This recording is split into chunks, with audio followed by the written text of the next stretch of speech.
Hello everyone, welcome to Ashu academy banking and law. आप सभी viewer का बहुत बहुत स्वागत है। आईपीएस ऑफिसर का नोटिफिकेशन आउट हो गया है। बहुत सारे लोगों ने फॉर्म को भर दिया होगा, लेकिन जिन लोगों ने अभी तक फॉर्म को नहीं भरा है, ठीक है, वो लास्ट डेट का वेट मत करें, फॉर्म को फिल कर दें। जिनके कुछ डॉक्यूमेंट इनकम्प्लीट हैं वो फॉर्म को वेट करके भर लीजिए। 21 लास्ट डेट है, 21 जुलाई, तो उससे पहले पहले आप लोग फॉर्म को अच्छे से भर लीजिएगा। सारी चीज़ें चेक कर लीजिएगा। कभी कभी कुछ ना कुछ गलत हो जाता है, जिसकी वजह से हमें बाद में प्रॉब्लम फेस करनी होती है। तो यहाँ पर आपको टोटल पोस्ट 56 हैं, और जो इसकी एग्ज़ाम डेट है वो 30 अगस्त है। आपको पहले वाले वीडियो में मैंने आपको बता दिया था। तो यहाँ पर हम लोग देखेंगे सिर्फ इम्पोर्टेंट क्या क्या चीज़ें इसमें इम्पॉर्टेंट हैं, क्योंकि जिन लोगों ने फॉर्म को भर दिया है उनको तो नॉलेज है, बट अभी बहुत सारे स्टूडेंट जिन्होंने इनरोल करा रखा, जिनके इनरोलमेंट नंबर आ गए हैं, उनको नॉलेज नहीं है, जानकारी नहीं इस बारे में। तो जो वीडियो देखेंगे तो इस फॉर्म को ज़रूर फिल करिएगा, काफ़ी अच्छी जॉब होती है। तो ठीक है, तो चलिए जो इम्पोर्टेंट पॉइंट है वो हम इसमें देखते हैं। तो ये आपका नोटिफिकेशन है, ठीक है, टोटल 53 पेज का नोटिफिकेशन है, आप यहाँ पर देख सकते हैं, ठीक है। और एक बार मैं आपको ज़रूर कहूँगा कि एक बार आप नोटिफिकेशन पूरा ज़रूर पढ़िएगा, उसमें आपको काफ़ी नॉलेज होती है, ठीक है। यहाँ पर हम जो इम्पोर्टेंट है आपके लिए सिर्फ वो स्लाइड के रूप में आपसे डिस्कस करेंगे। एक चीज़ यहाँ पर इंटरेस्टिंग ये है कि स्टूडेंट ने, अभी मैंने एक वीडियो भी अपलोड किया था, दो चीज़ों में उनको काफ़ी कन्फ्यूजन हो रही है। एक आरआरबी का पेपर है, ठीक है, ये हमने पहले वाली वीडियो में बता दिया है। एक आईबीपीएस एसओ का पेपर है, आईबीपीएस एसओ का पेपर है, ठीक है। ये जो हमारे रीजनल रूरल बैंक होते हैं, ग्रामीण बैंक होते हैं, ये इनमें स्केल 2 की डायरेक्ट वैकेंसी आती है, जिसका एग्ज़ाम अभी आपको दिसंबर में होना है, ठीक है। ये मैंने उसमें आपको बताया था। और ये आईबीपीएस एसओ का जो एग्ज़ाम होता था वो नवंबर और दिसंबर के मंथ में होता था, तो वो एग्ज़ाम अब पहले हो गया है। यहाँ पर शॉकिंग क्या है कि जो स्टूडेंट ये सोच कर बैठे कि पहले हम मेंस पढ़ लें, उसके बाद हम सितंबर अक्टूबर से पीटी के लिए पढ़ लेंगे, प्री के लिए पढ़ लेंगे, तो उनके लिए थोड़ा सा शॉकिंग ये है कि पहले अब 30 अगस्त को ही पेपर हो गया है। वैसे एक अच्छी बात यह है कि इस बार प्री और मेंस के बीच में आपको टोटल 2 महीने मिल रहे हैं, 2 मंथ मिल रहे हैं, तो ये सफिशियंट है कि 1 महीने आप लॉ पढ़ोगे और 1 महीने रिवीजन कर लोगे, तो काफ़ी सफिशियंट टाइम है मेंस के लिए। तो यहाँ पर फोकस करिए सिर्फ पीटी पर, ठीक है। प्री यानी प्री का एग्ज़ाम जो है उसको निकालिए, उसके कट ऑफ को निकालिए, उसके ओवरऑल कट ऑफ को निकालिए, क्योंकि ये नंबर आपका ऐड भी नहीं होगा। सिर्फ मेंस का जो कट ऑफ होगा, वो जो मेंस का नंबर होगा वही आपके फाइनल मार्क्स में जुड़ेंगे, वो भी अभी हम डिस्कस कर लेंगे यहाँ पर, ठीक है। तो चलिए स्लाइड के रूप में जो इम्पोर्टेंट है उस वीडियो को हम लोग शुरू करते हैं। यहाँ आप शुरू करते हैं इम्पोर्टेंट जो भी हमारे लिए ज़रूरी है, ठीक है, सिर्फ वही देखते हैं।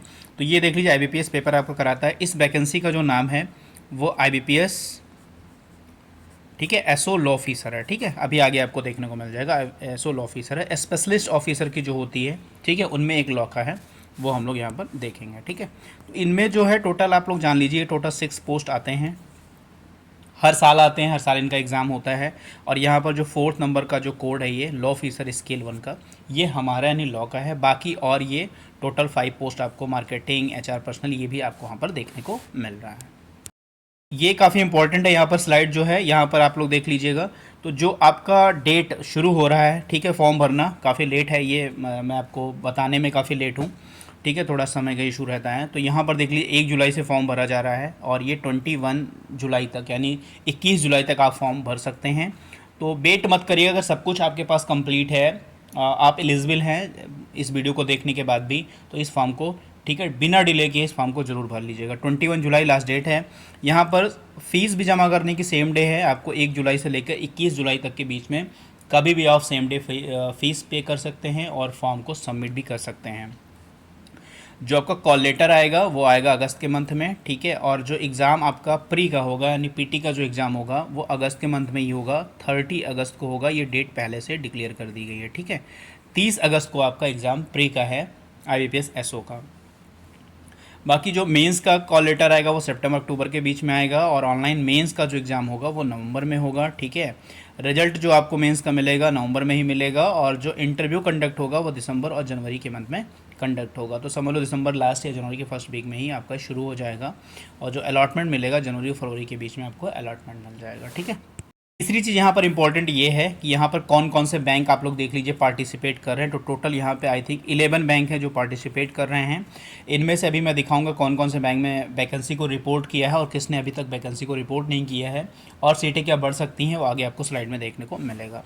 यहाँ पर जो स्पेशलिस्ट ऑफिसर का स्केल 1 का जो स्केल ऑफ पे है वो भी बता दिया गया, जो बेसिक है आप लोग यहाँ पर ये देख लीजिएगा। ठीक, पार्टिसिपेटिंग बैंक में बैंक ऑफ बड़ौदा है, कैनरा बैंक है, इंडियन ओवरसीज बैंक है, यूको बैंक है, बैंक ऑफ इंडिया है, सेंट्रल बैंक ऑफ इंडिया है, पंजाब नेशनल बैंक है, यूनियन बैंक ऑफ इंडिया है, bank of Maharashtra, Indian bank और पंजाब एंड सिंध बैंक है। टोटल 11 बैंक हैं जो पार्टिसिपेट कर रहे हैं। उसके बाद जो सबसे ज़्यादा इंपॉर्टेंट है एज कितनी है। ठीक है, यहाँ पर बताई गई है एज जो है कितनी से कितनी होनी चाहिए। तो मिनिमम आपका 20 ईयर्स होना चाहिए और मैक्सिमम 30 ईयर्स, यानी जो जनरल कैटेगरी के लोग हैं 20 ईयर्स से लेकर 30 ईयर्स के बीच में ये फॉर्म को भर सकते हैं। अगर कोई जनरल कैटेगरी का 30 प्लस है तो उस फॉर्म को नहीं भर सकता है। बाकी यहाँ एससी के लिए छूट दी गई है, ठीक है, और एसटी के लिए भी छूट दी गई, एससी एसटी के लिए, और ओबीसी जो नॉन क्रीमी लेयर में है उनको भी छूट यहाँ पर दी गई है। ओबीसी के लिए 3 ईयर की है और एसटी के लिए, एससी एसटी के लिए 5 ईयर यहाँ पर है। ये बहुत इंपॉर्टेंट है, ठीक है। ये 4th नंबर का कोड जो आप देख रहे हैं, लॉ ऑफिसर स्केल 1 लिखा हुआ है, और एज मैंने आपको पहले ही बता दी, यहाँ पे एज लिखा हुआ मिनिमम 20 ईयर्स और मैक्सिमम 30 ईयर्स होना चाहिए। जो आपका एजुकेशन क्वालिफिकेशन है वो ये है, आप बैचलर डिग्री इन लॉ, आप 3 ईयर के लॉ किए हो या 5 ईयर का किए हो आपने, दोनों वैलिड हैं यहाँ पर। और साथ ही साथ enrolled as the advocate with the bar council, तो आप अपने स्टेट बार काउंसिल में इनरोल्ड भी होना चाहिए, ये यहाँ पर मैंडेटरी है। तो ये हो गया एजुकेशन क्वालिफिकेशन और एज, यही दो ही चीज़ सबसे ज़्यादा इम्पॉर्टेंट है। अगर ये दो चीज़ आप फुलफ़िल करते हैं, आपके पास ये दोनों चीज़ें हैं, तो आप इस फॉर्म को भरने के लिए एलिजिबल हैं। आप इस फॉर्म को ज़रूर भर दीजिएगा। यहाँ पर एक चीज़ और है, ठीक है, ये वाला है कि एक आपके पास कोई भी कंप्यूटर सर्टिफिकेट होना ज़रूरी है। तो एक आपका कोई अगर आपके पास CCC है, या आपके पास हाई स्कूल, इंटर या ग्रेजुएशन लेवल पे कोई एक कंप्यूटर का कोई सब्जेक्ट रहा है तो भी आप एलिजिबल हैं। कोई भी आपके पास कंप्यूटर का सर्टिफिकेट है तो आप एलिजिबल हैं। एक कंप्यूटर सर्टिफिकेट आपके पास होना ज़रूरी है, सिर्फ लॉ ऑफिसर के लिए मैं बात कर रहा हूँ, ठीक है।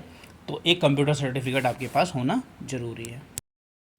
ये आपका फ़ी है, कितना फ़ीस होगा, 175 इन कैटेगरी के लिए है, और 850 जो है वो आपके सारे कैटेगरी के लिए हैं, जो हमारे जनरल हैं, AWS हैं, और OBC कैंडिडेट के लिए 850 रुपये है, 850 है, ठीक है। स्लाइड काफ़ी इंपॉर्टेंट है, जो आपका प्री का एग्ज़ाम होने वाला है, ठीक है, 30 अगस्त को। मैं बार बार इसलिए बता रहा हूँ क्योंकि समय बहुत कम है आपके पास, ठीक है। PT के लिए पढ़ने के लिए समय बहुत कम है, क्योंकि ये एग्ज़ाम अभी बहुत जल्द अनाउंस हुआ है, क्योंकि ये पहले नवंबर दिसंबर में था, तो ये बहुत जल्द अनाउंस हुआ कि अब ये 30 अगस्त को कंडक्ट होगा। तो प्री में जो लॉ ऑफिसर के आने वाला है, वहाँ पर आपके 3 सब्जेक्ट होंगे, और ये सिर्फ क्वालिफाइंग मार्क्स के हैं, क्वालिफाइंग नेचर के हैं, ठीक है। ये सिर्फ क्वालिफाइंग नेचर के हैं, इसके मार्क्स आपके किसी भी एग्ज़ाम, किसी भी मतलब आगे ऐड नहीं होंगे, केवल मेंस के नंबर पे ही आपका जो है पूरा पूरा काउंट किया जाएगा। तो इंग्लिश जो है 50 क्वेश्चन आएगा, 25 मार्क्स के होंगे, ठीक है। आपको सेपरेट टाइम दिया जाएगा, 40 मिनट में ही आपको ये क्वेश्चन करने हैं। उसके बाद आपका सेकंड में रीजनिंग ओपन हो जाएगा, 50 क्वेश्चन होगा, 50 मार्क्स के होंगे, बोथ लैंग्वेज में होगा, और 40 मिनट इसके भी सेपरेट टाइम आपको दिए जाएंगे। GA आएगा, general awareness with special reference to banking industry, यानी बैंकिंग से ज़्यादा आपके प्रश्न पूछे जाएंगे, इनका कहना ऐसा है। 50 क्वेश्चन 50 मार्क्स के होंगे, दोनों लैंग्वेज में होंगे, और 40 मिनट यहाँ भी सेपरेट टाइम दिया जाएगा। तो टोटल जो क्वेश्चन होंगे 150 होंगे, और जो मार्क्स होगा 125 होगा, क्योंकि यहाँ पर इंग्लिश जो है हाफ मार्क की है। तो ये है आपके प्री का सिलेबस, और फिर उसके आगे हम मेंस का सिलेबस देखते हैं, ठीक है। ये है आपके मेंस का सिलेबस, मेन एग्ज़ाम का सिलेबस है, ठीक है, लॉ ऑफिसर का है। सिर्फ आपका प्रोफेशनल नॉलेज लॉ पूछा जाएगा, ठीक है। यहाँ पर 60 क्वेश्चन होंगे, 60 मार्क्स के होंगे, दोनों लैंग्वेज में होंगे, और यहाँ पर जो टाइम मिलेगा आपको 45 मिनट मिलेगा। तो इस बार 2 महीने मिल रहे हैं आपको, 2 मंथ मिल रहे हैं, तो काफ़ी सफिशिएंट टाइम है, इसलिए आप प्री पे फोकस करिए, और प्री ज़रूर जब आपका निकल जाएगा तो मेंस के लिए आप प्रिपेयर कर सकते हो। तो अभी सिर्फ फोकस करिए आप अपने प्री एग्ज़ाम को, प्री को पास करने की कोशिश करिए। अच्छा, जो इसके कट ऑफ पिछली बार रहे हैं, सीट कितनी रही है, उसका आपको वीडियो बहुत जल्द मिल जाएगा। जो हमारे टोटल 11 बैंक हैं, उन्होंने वैकेंसी को यहाँ पर पार्टिसिपेट किया है। कितनी वैकेंसी किस बैंक में है, तो सबसे पहले बैंक ऑफ इंडिया ने देखो टोटल 1 वैकेंसी जो है जनरल की है, इन्होंने रिपोर्ट करी है। बैंक ऑफ महाराष्ट्र ने टोटल जो है 30 वैकेंसी को रिपोर्ट किया है, ठीक। उसके बाद जो है सेंट्रल बैंक ऑफ इंडिया ने 25 वैकेंसी को रिपोर्ट किया है। टोटल जो वैकेंसी आपकी हैं 56, ठीक है। यूआर कैटेगरी की हैं 27, ईडब्ल्यूएस की हैं 5 और ओबीसी की हैं 14, एसटी की हैं 3 और एससी की हैं 7। तो ये कैटेगरी वाइज वैकेंसी आपकी रिपोर्ट करी गई है। बाकी बहुत सारे जैसे केनरा बैंक ने नॉट रिपोर्टेड, इंडियन बैंक ने नॉट रिपोर्टेड, ठीक है, Punjab and Sind Bank not reported, UCO Bank not reported और Union Bank of India not reported. जिनमें जीरो हैं, ठीक है, इनमें पॉसिबिलिटी कम है कि ये रिपोर्ट करेंगे क्योंकि इनके पास वैकेंसी नहीं है। पिछली बार इन लोगों ने अपनी भर्ती को फुलफिल कर लिया, भर लिया है। जो नॉट रिपोर्टेड है इनमें आने की पॉसिबिलिटी है। तो पिछली बार भी ऐसे हुआ था, 125 आया था, फिर कुछ घटकर हो गया था, तो 180 के करीब या कुछ और। इसका नेक्स्ट वीडियो में बता दूं कितना आपका वैकेंसी आई थी और कितनी बढ़ गई थी, तो ये और जो कट ऑफ वगैरह गया था वो भी आपको बता देंगे, ठीक है। तो टोटल अभी 56 यहाँ वैकेंसी है और ये भी देखिएगा इंक्रीज़ हो जाएगी, बढ़ जाएंगी। बस पूरे नोटिफिकेशन में इतनी ही चीज़ें इंपॉर्टेंट थी जो मैंने आपसे डिस्कस कर ली हैं। कुछ छूट गया हो या कोई और चीज़ें इंपॉर्टेंट हो तो आप मुझे कमेंट में करके पूछ सकते हैं मुझसे, ठीक है। बाकी जितनी चीज़ें इंपॉर्टेंट थी मैंने आपको यहाँ पर बता दिया है। आपको जो अगला वीडियो मिल जाएगा तो कट ऑफ पिछली बार कितनी गई थी, इस बार का सेफ स्कोर क्या होना चाहिए, ठीक है, और पिछली बार कितनी वैकेंसी आई थी और कितना इंक्रीज हुआ था, ये सारी डिटेल जो है आपको उस वीडियो में मिल जाएगा। आपको कोई क्वेरी हो, कोई जानकारी हो, मुझे व्हाट्सएप नंबर है डिस्क्रिप्शन बॉक्स में दिया गया है, आप मुझे व्हाट्सएप कर सकते हैं, कमेंट बॉक्स में करके मुझसे कुछ भी पूछ सकते हैं। चलिए मिलते हैं नेक्स्ट वीडियो में। God bless you to all, thank you for watching.